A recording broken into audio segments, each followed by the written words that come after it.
Disabilities are not usually the result of an accident. Most result from illness.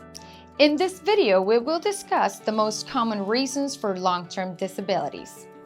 First, it's important you understand that to be eligible for long-term disability benefits means that you've experienced an injury or an illness that prevents you from working beyond usually 6 months.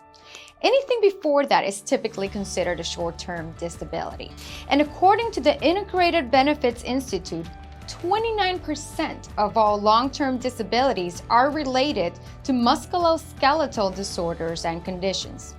Examples of these are carpal tunnel syndrome, tendinitis, rheumatoid arthritis, fibromyalgia, bone fractures, among others. The second most common cause is one that most of us are too familiar with, unfortunately. It's cancer, and it accounts for 15% of most long-term disability claims. Complications due to pregnancy and childbirth account for 9.4% of long-term disabilities, according to the Institute. Mental health issues can also become a long-term disability and represent 9.1% of claims. These include dementia, depression, bipolar disorder, among others.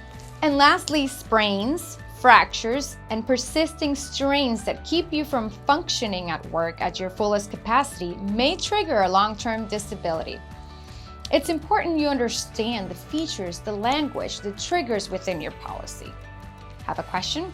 Ask the Disability Income Insurance Queen. I'm here to help.